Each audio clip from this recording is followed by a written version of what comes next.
Hello and welcome back to the World Leader Leaderboard, the show where we rank all politicians to tell you who's doing good and who's doing bad each week. Joining me this week we have Rory. Hello. Zach. Hello. And Nadja. Hello. How are we all doing?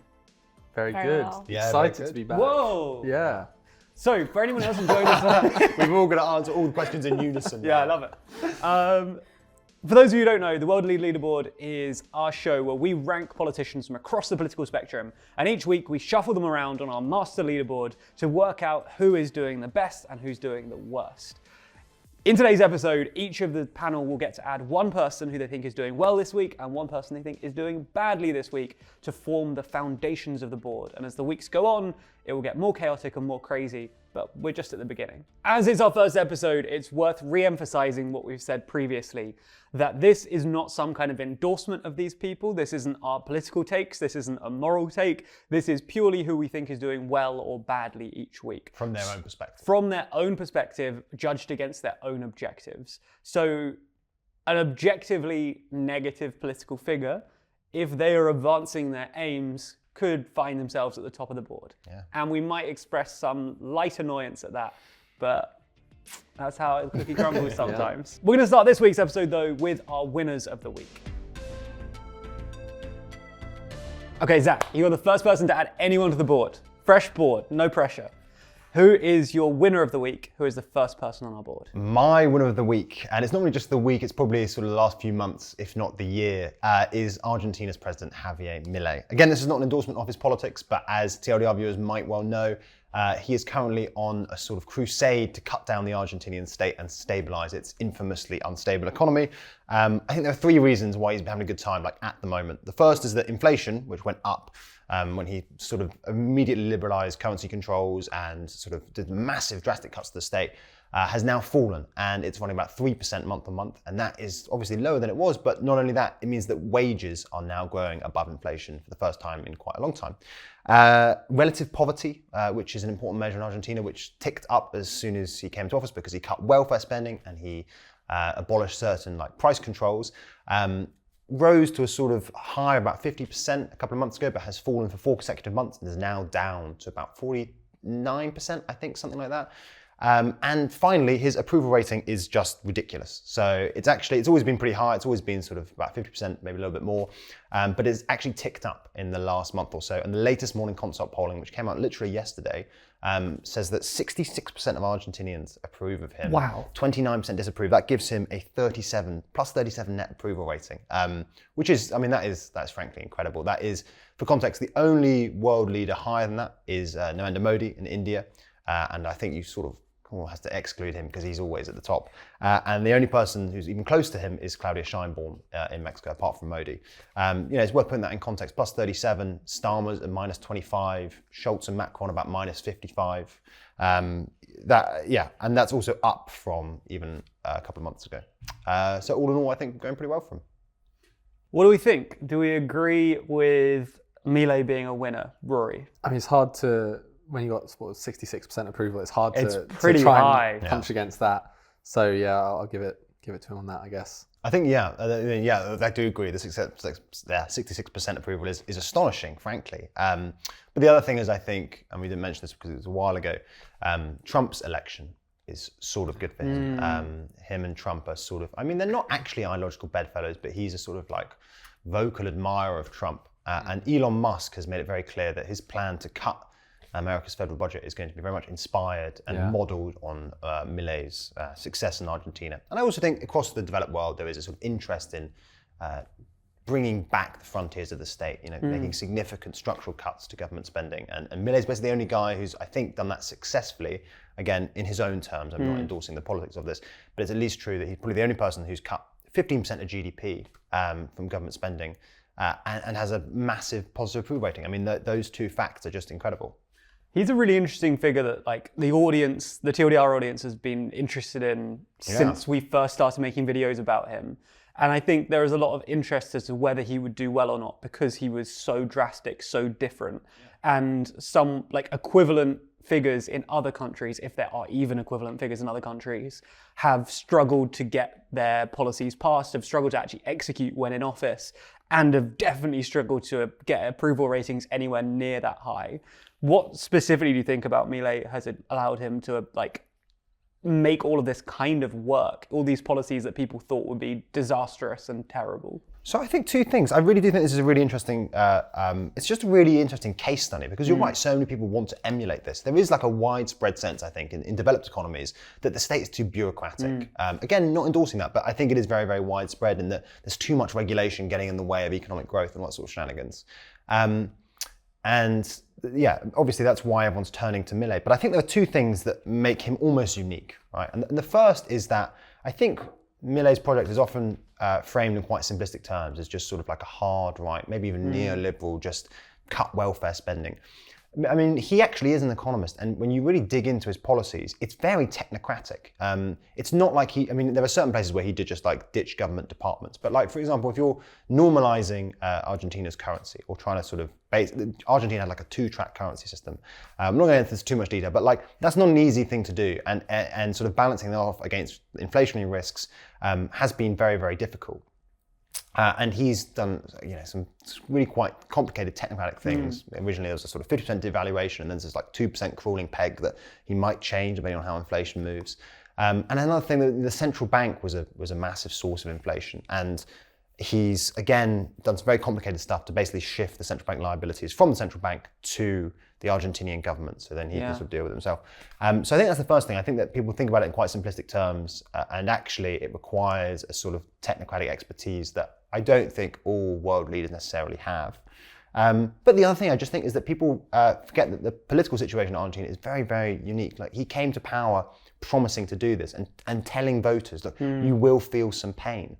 And I think that's why I get a bit frustrated about the chat about, maybe can Musk do a Milei to the US? Because Trump didn't come to power telling voters there'd be pain. He came to power saying, no, I'll bring inflation immediately down. We're going to have a massive boom. If you did what Milei did, fundamentally, month-on-month inflation sort of pushing up at near 100%, prices doubling in a month, and sort of 15% cut to government spending. That's like $2 trillion of the American budget if you did it like that. And then, what was the last thing? And relative poverty jumping up to 50%, above 50%. The American electorate just would not tolerate that. I just think that the politics in Argentina are very, very different. And what Milei, I think, is a sort of testament to is that, again, Argentines have suffered more than most economically for the past, few decades. But it's proof that if you want to make those sort of drastic cuts, you have to convince the electorate that it's required. And I think that's the sort of that's the precondition for any massive structural reform. You have to be honest with the electorate and say, look, we need to do this ahead of time. It's why someone like Starmer couldn't do it, for instance, in that, like, he's said, no, we're not going to raise taxes here, or there. We're not going to do anything too drastic. And if it turns out that he needs to do something too drastic, he doesn't have the sort of mandate for it. So that's the two things. I think one, there is a technocratic expertise that sort of backgrounds this project. But then also, I think the politics in Argentina are very, very different. People have actually voted. They knew what they were voting for going into it. Be interesting if the similarly crazily haired northern neighbor is able to emulate any of it when Trump comes into office. Maybe not with a chainsaw in a similar manner. Nadia, you are next up. Who are you adding as your first nomination to the top half of the board? Yeah, I think Claudia Sheinbaum has had a pretty good 2 months since she came into office. First female president. She came into power a few months ago, winning 59% of the vote, gaining a majority in the Senate. Her party also has a supermajority in the House of Representatives. And 2 months in, she's currently on a 70% approval rating, which Zach said, one of the highest approval ratings for a world leader in the world. So domestically, she's doing really, really well. The Mexican electorate are kind of happy with her, but internationally as well, she's got a big challenge on her hands. She's obviously has the return of Trump, Mexico's neighbor in the north, and he's going to be an interesting challenge for her. And I think she's a world politician we should probably be keeping an eye on. He's obviously threatened Mexico along with Canada with 25% on import tariffs. And she one of the first things that she did in office was have a conversation with Trump over the phone and tell him, well, she was quite outspoken about it actually, and told him we're going to rebuttal that.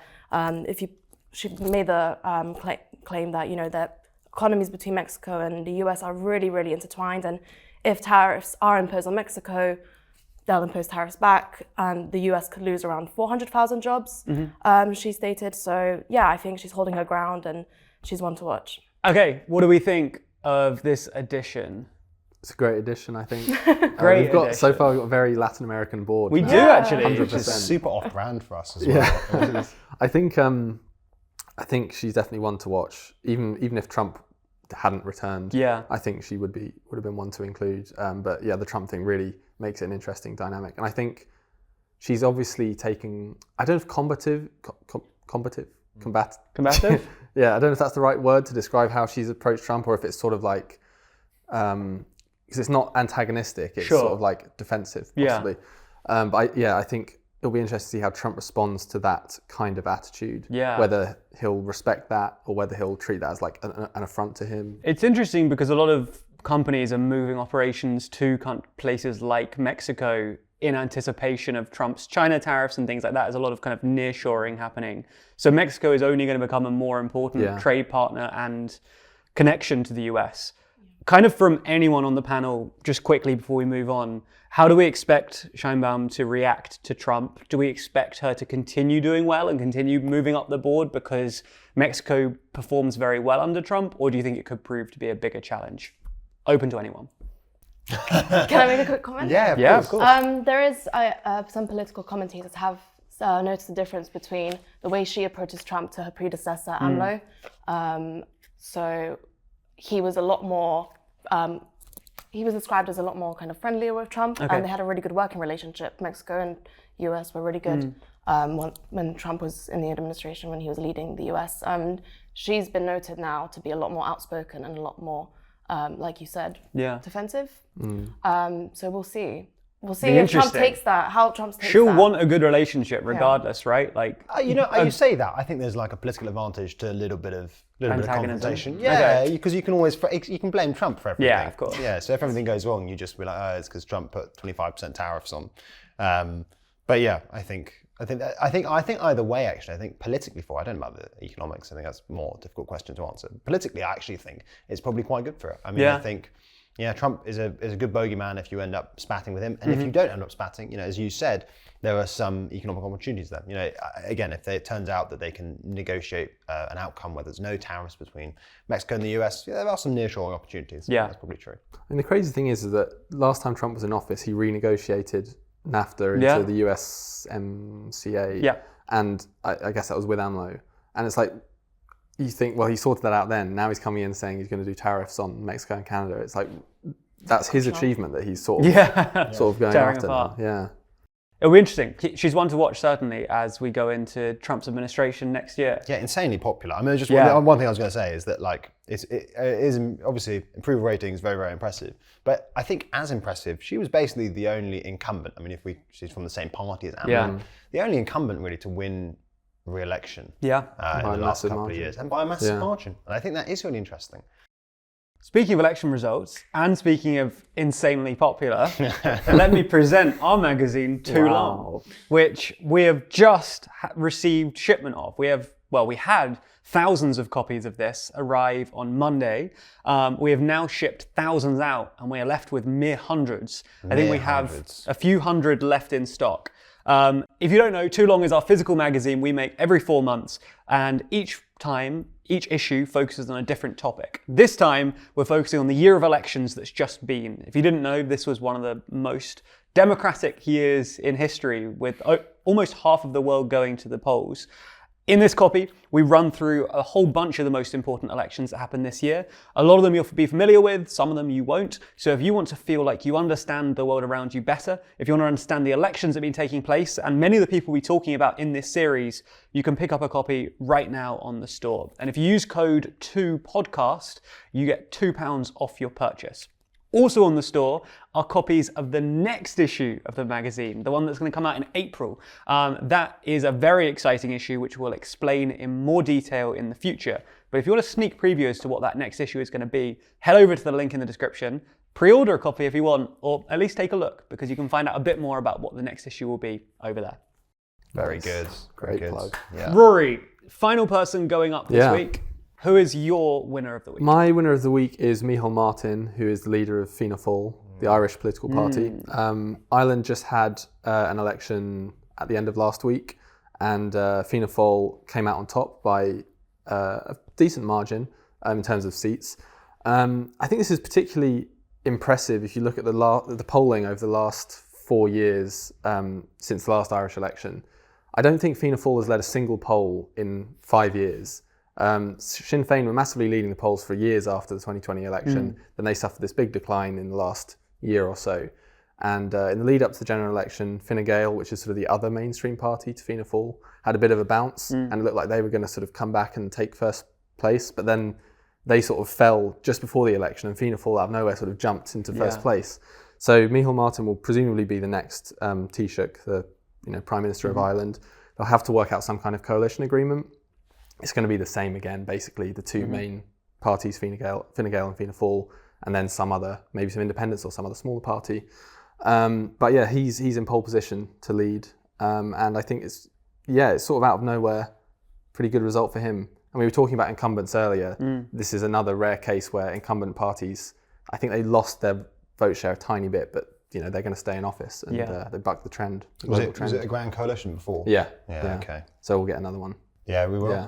Will they switch PM? Yeah, Harris? I assume so. If given that Fianna Fáil came out on top, it would make sense that Micheál Martin becomes, head of government. That's your 90 seconds. Yeah, well, there you go. Zach interjected too, and he still managed to get through it. Good, yeah. What do we make of that? Obviously, a new electoral victory. Do we agree that this is a winner of the week? Definitely. Definitely, yeah. I'm interested. Where did Sinn Féin come? They came either second or third, but within a few few decimal points. Wow. Did all three parties get sort of basically? Yeah, 20%? in terms of vote share, but because of the way they transfer votes and stuff, Fianna Fáil ended up with quite a considerable number of seats, more than Fine Gael and Sinn Féin. Yeah.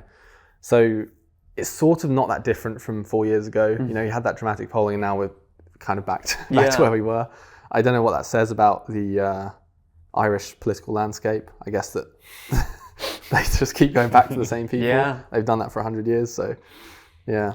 Sinn Féin didn't get their breakthrough. One was going to say, no, don't put you on the spot. Okay. In fact, so there's a grand coalition at the moment, and there was a grand coalition last time. Those two parties obviously have been in power for a while. Were grand coalitions common before? I think the 2020 election, the government that formed after 2020 was the first grand coalition between Fine Gael and Fianna Fáil, because they were the rivals. New small parties apart from Sinn Féin that are putting pressure on are fragmenting the vote?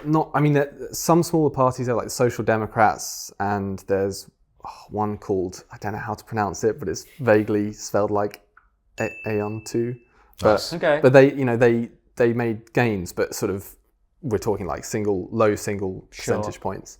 So they're sort of, they did all right, but they're not changing the political scene really. Yeah. It's still very much the two main parties and Sinn Féin sort of vying to replace them. How do we expect them to fare over the next kind of year or so? It's obviously, as you say, semi-unexpected win, a late surge, a new person kind of leading the way. Do you have any predictions for how he'll fare on the leaderboard now? It's hard to say because, at least from what I've seen, he's not the most dramatic or kind of exciting politician. Yeah.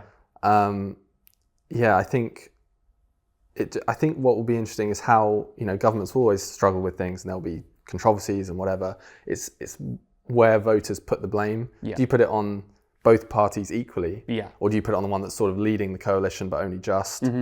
I think that's going to be the key question. Okay. So I've sort of cop out there. I don't. We'll haven't made see. a prediction, I was just going to say, I do think it is interesting that it's a grand coalition Yeah. that's being re-elected. I mean, Yes. there's a recurring trend in, especially Europe, and there's like grand coalitions of established parties on like the centre left and centre right, get together to squeeze out anti-establishment parties. And they normally do pretty badly after the first term. They just normally end up being a bit sort of unwieldy coalitions. And the fact that they've been re-elected, I do think is interesting. I think it's probably because they are very, very similar parties. Like there's really not much difference between them. Yeah. And that probably helps. I also think Ireland doesn't, I mean, you actually did a video on this. Ireland doesn't, a lot of other European countries obviously struggling with their fiscal situations. Yes. And Ireland doesn't have that Not. problem. Yeah. Maybe has too much money, you might say. Somehow, yeah. Okay, so those are our winners of the week. But before we move on to the loser of the week, let's throw it to the audience. Every week, we're going to allow you to add someone to the board and force our panel to decide where they land. So going forward, in the comments, we want you to submit your suggestions of who should be added to the board. These have to be new people, obviously, so don't pick anyone that our team do today.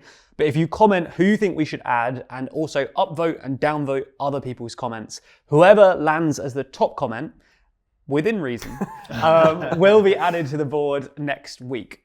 This week, though, we obviously haven't given you the opportunity to do that, so we will not be pulling one from the comments because you didn't know that was happening. Instead, we went over to Twitter and we asked Dylan, our former manager of the unofficial TLDR World Leader Leaderboard in our absence, and I asked him who he thought should be added, and he asked for South Africa's Cyril Ramaphosa. So, team, is he a winner or a loser this week? I will start at Rory. This is going to be more a general win for South Africa. I don't know how much you can place it on him, but I believe the G20 presidency is currently Brazil, I think. South Africa is taking over that, and I think they're the first, I know. They're the first African country to lead the G20. Okay. Cool. So that's quite a good moment for them. Yeah. That's an opportunity for him to sort of lead the global conversation on whatever it is he wants to talk about. It's not like he's not going to change the world in whatever small time frame he has, but I think that is a win, for him. Yeah. Zach, do you agree? Yeah, I'd probably put him up. I think that I don't know enough about him in the last week, but I think that the new sort of ANC Democratic Alliance coalition that came into power after South Africa's election earlier this year does seem to have done okay so far. The stats still aren't great. The economy's not on great nick, and they're obviously still sort of like there are problems, as it were. But the consensus seems to be that the vibes are definitely getting better. And Good vibes is top half of the board. There's some investor confidence returning. But yeah, so I think that's probably something. And I think actually, it's worth comparing to the relevant counterfactual. Like, it could have gone so much worse, the ANC-DA alliance. And so far, the fact that they're still sort of getting along is pretty good for South Africa. Yeah. Nadja, any thoughts, or are you in agreement that he's on the top half of the board? I think they summed it up pretty well. Fantastic. Thanks, Dylan, for the suggestion. Yes, thank you, Dylan. And that means he is jumping the top half of the board. That's 4 people up so far. We ought to send some people down. Let's do the losers of the week. Okay, let's start with you again, Zach. Who is your loser of the week? You have 90 seconds. Oh, well, I've got to say, my loser of the week is going to be UK Prime Minister Keir Starmer. And I think we all live in the UK. We all have a sense that things aren't going great for Labour, but I didn't really realise quite how bad things were until I looked into it. I think both on the sort of political and the economic front, things are going pretty terribly for Starmer. So that same Morning Consult polling that I referenced with Javier Milei has Starmer at a net approval rating of -29, with basically just 30% of people approving and about 60% disapproving. That's pretty rubbish. That puts him on about a par with Justin Trudeau, below most European leaders. I mean, ahead of Macron and Schultz, but not great. Low bar. And then the most recent YouGov polling actually has him as the least popular party leader. So he's behind Farage. He's at -33. Farage is at -31. And the Ipsos polling, most recent Ipsos polling, has him as the least popular PM at this point in his tenure, besides Liz Truss, of any predecessor. So he's really getting nailed in the polls. Liz Truss didn't even make it at this point in the tenure. It's terrible. I think this polling was done like a month ago. So yeah. Anyway, he recently announced a reset, which we probably didn't even notice. I don't know if you saw. But yeah, there was no substance to the reset. And then the economic numbers are also terrible. So basically, growth has stagnated in the final quarter of this year. Not only that, but inflation has gone above The Bank of England's 2% target, so it's gone from 1.7% to 2.3%. And growth actually stagnated in September. GDP per capita is falling and productivity is falling really quite steeply. So that means that even though GDP looks okay, GDP per capita is falling, and the only reason it's being sort of cushioned is because we're working more hours. Oh, in the nick of time. Rory and Nadja, do you agree with the very controversial statement that Keir Starmer is not having the best time? Yeah, I mean, do you want to No, go for it. Yeah, I do agree. I think it's funny that the reset that you mentioned. Yeah. I mean, I don't know what number reset this is now. I feel like he's had countless resets Sure. and he's had 6 pledges and 5 promises and 10 whatevers, and it just seems to be endless. Like, right now we're really going to knuckle down and turn things around now, and it just doesn't seem to have worked. Yeah, I mean, the economic stuff is pretty damning because their whole sort of mission has been to turn the economy around, and since the budget, it hasn't been looking very rosy for them. So, Nadja, any thoughts? Well, I mean, not any specific thoughts, just a general consensus that, not doing pretty. Numbers aren't great, are they? Did you think you would do better when you came in? Do you know what I mean? Like, were you optimistic? No, you weren't optimistic.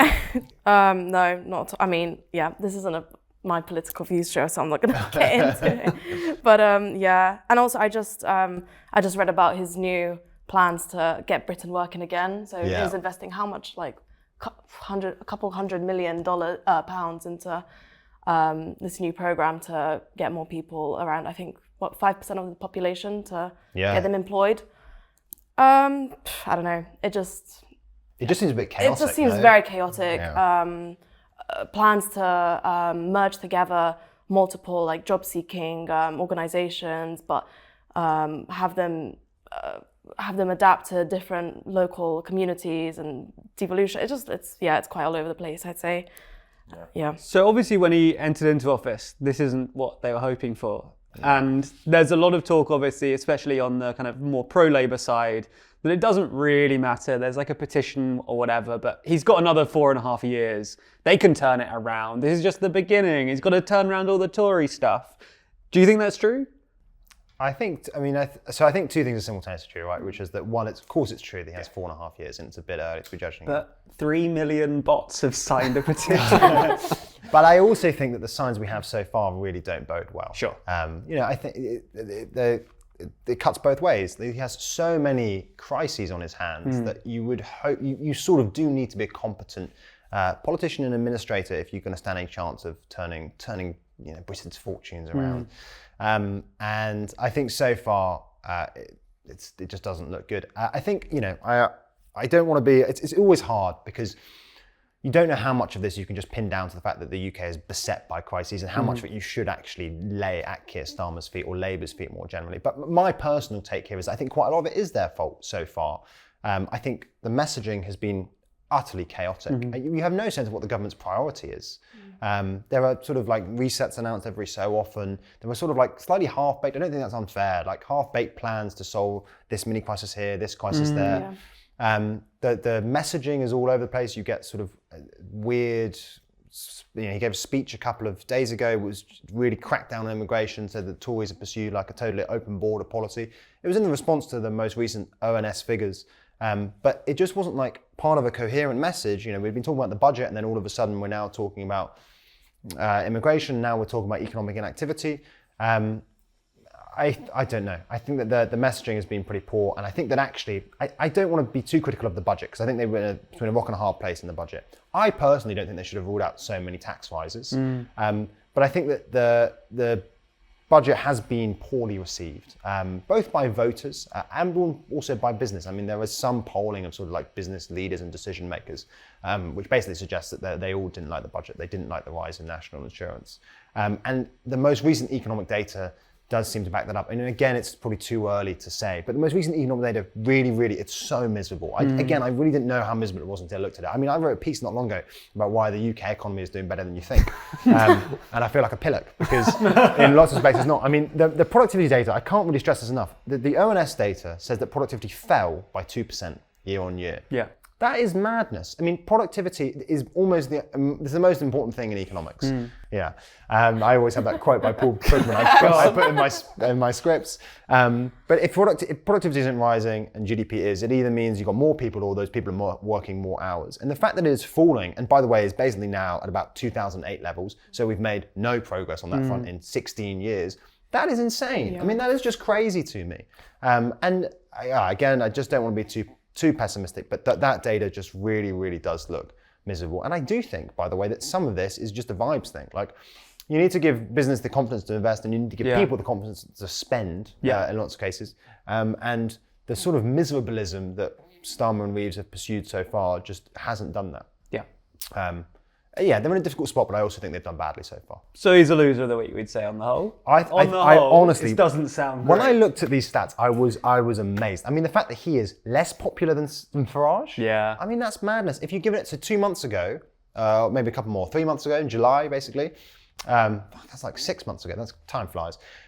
He was 20 points ahead of Farage, and he's now behind him. I mean, that is. Yeah. He's had no honeymoon period really. It seems like the public are just. We don't have time for that. We just instant. We want results. You know. We want an election now. Nadia, who is your loser of the week? So my loser of the week is German Chancellor Olaf Scholz. Loser of the past 2 years, to be honest. Yeah. He's had a difficult 2-year tenure. He didn't inherit the best situation. He had an energy crisis because of the Russia's invasion of Ukraine and COVID, and he didn't inherit a really good political landscape. But just the numbers on his popularity, like polling in Germany, are just catastrophic. Not to mention his coalition has completely collapsed. Not to mention there's a no confidence vote, I think, next week or something, which he's very likely to fail. Obviously, this is, he's overseen a lot of Germany's deindustrialization. He's also been out of step with the EU on a lot of decisions, which has kind of made him not just unpopular within Germany, but within the bloc itself and the bloc's leaders. He's made U-turns on Ukraine. He's also made U-turns and been opposed to the EU's line on Chinese exports and imports and the whole tariff situation with that. And just in the past week, it's just not been looking good for Germany's economy. I already mentioned the deindustrialization whole bit, but also there's just been massive layoffs at these massive manufacturing companies. Volkswagen, we know already, but Ford. And it's just not looking great. Rory, Zach, bad week, bad years? Yeah, definitely. It's hard to imagine he'll have a chance to go up on the board at all in his short remaining time in office. But get him off soon. Yeah. Kind of open to anyone, but as you say, he's not going to be on the board for long. At some point, maybe, who knows, but unlikely he's going to be on the board for long. At some point, he's going to be replaced by another German chancellor. We likely know who that is already, basically. Do you think his successor stands a strong chance of performing well on the board? Or is in Germany in such a rough situation with some of the stuff Nadia's laid out when it comes to deindustrialization, all of the kind of trade wars, economic situation, the state of Europe, that whoever is in charge is kind of doomed? Or is Scholz in particular handling this badly right now and over the last couple of years? I do think whoever takes the mantle is going to have a really rough time. Yeah. Friedrich Merz of the CDU, he's likely to be the next chancellor. At the same time, Scholz has been governing a really unpopular coalition, loads of bickerings, and that's largely due to his governance, not just Germany's whole economic situation as a whole. So there may be some light at the end of the tunnel if there is a more coherent government in the next, Yeah, I suppose if there's a CDU, SPD grand coalition, that might be slightly more stable than the SPD, FDP and Greens, which was just I think we should catastrophic.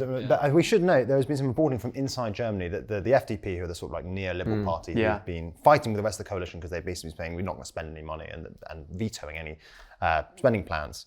There's been reporting inside Germany that they've been deliberately planning this essentially. I don't know if you guys have seen this. Yeah, but they've been deliberately sort of vetoing anything for electoral reasons. They knew it was going to bring down the coalition, but they thought that if they sort of played up to their base and sort of tried to paint themselves as like the fiscally responsible people in the sort of otherwise, lefty coalition or whatever it was, they might be able to win some seats. It's failed miserably because Christian Lindner is appallingly unpopular.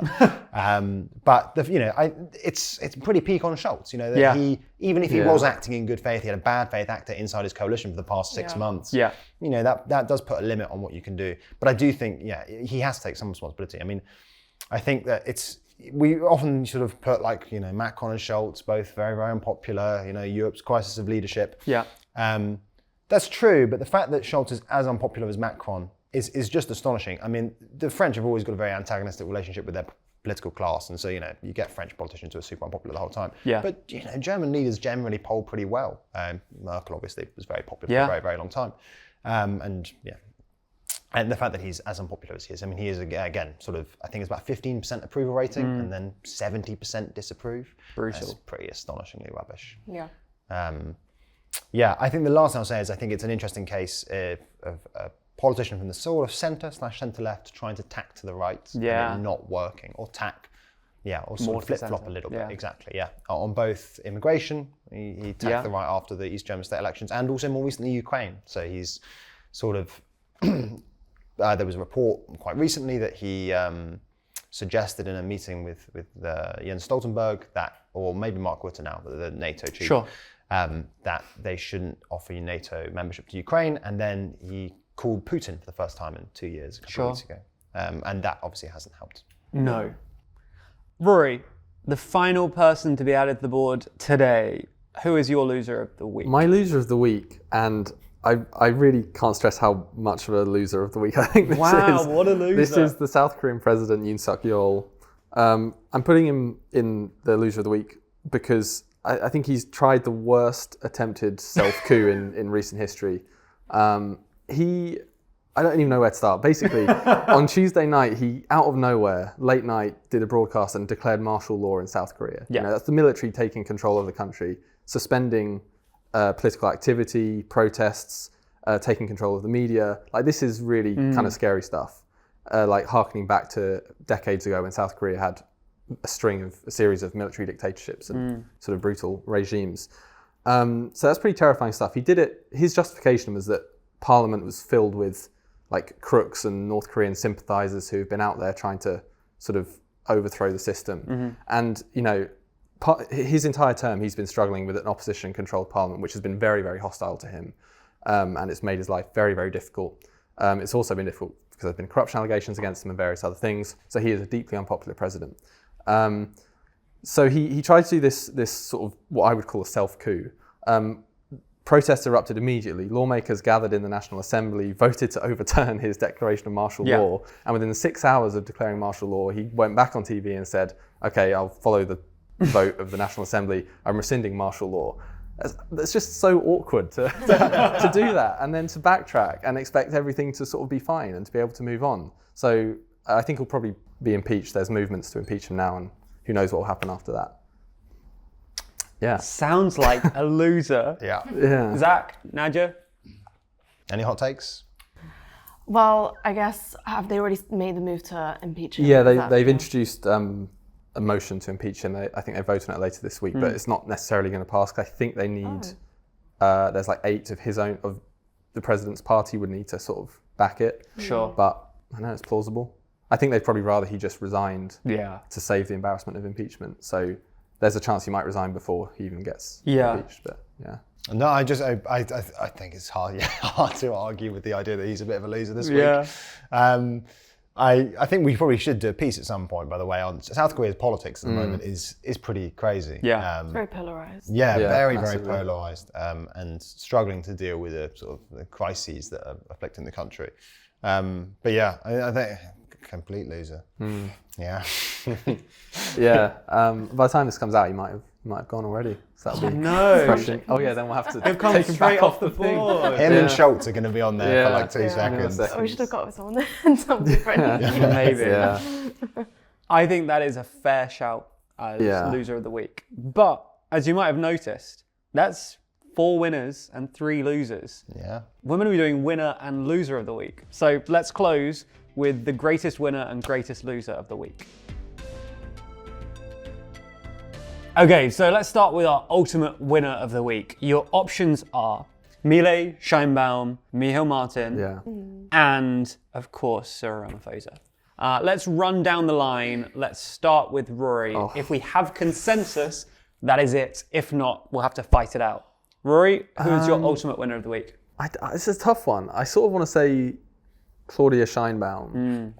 But also, I mean, based on the last week, maybe Michal Martin. I mean, he's the only one who won an election in that time. It feels like lower stakes than a lot of the other ones. Sure. But I guess sort of objectively speaking, he's had some good results this week. Yeah, so I think I'd probably say him. Zach? I think I sort of agree with Rory's reasoning. I think if I was going to be, if it was like who's just winning, you know, who's just having a great time, I think Millet's having the best time. Sure. I mean, he's having a great time at the moment. And the silly approval ratings and all that shenanigans. But I think if you're doing the last week, you know, I think I've been sold on Michal Martin. Nadja? If we're looking at approval ratings, then Milei and Scheinbaum, but I'm sticking with the consensus of last week. You don't have to. You can fight it out. No, I'm happy to follow the crowd. Yeah, Milei Martin. Congrats to Michal Martin, our ultimate winner of the week. Millet Martin, Your prize will be Your prize is not Millet Martin Scheinbaum, I think we'll go for it. Your prize is you're allowed to be a guest on next week's episode. Wow. Email us. That'd be great. And you could be sat here next week. Who's this? Michal Martin. Michal Martin. If he wants to. Lucky bloke. I know. He's the winner of the You've week. got free time as well, mate. You come on. Who? Javier Millet. He wasn't the ultimate winner. Who's got to ultimately I win? rescind the invite. Maybe in I'm another sorry. week. Yeah. Gutted. Ultimate loser of the week. Definitely not invited to sit here next week. In fact, banned from the office for the next month. Your options are Keir Starmer, Olaf Scholz, or Yoon Suk Yeol. Did I say that right? Yeah, close. Let's start with you again, Rory. Ultimate loser of the week.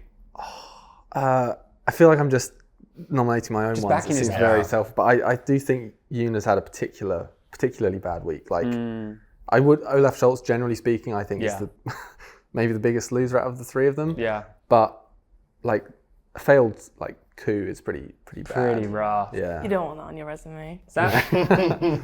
Yeah, you're not hired here, apparently. Not even allowed in the door. Yeah, but only for a month. Only for a A month. month's time, if he's got free time, he Yeah. can hang out. When the leaderboard restarts. Yeah. I agree with Roy's reasoning. I think, especially if we're doing, again, last week, Yeah. Eunice had a tough time. Nadja? Happy to agree as well. Happy to agree. Let us know in the comments whether you agree with our ultimate decisions there, and also let us know who you want to see added to the board next week in the audience segment. It can be any world leader that isn't on the board already. So chuck any names out you want.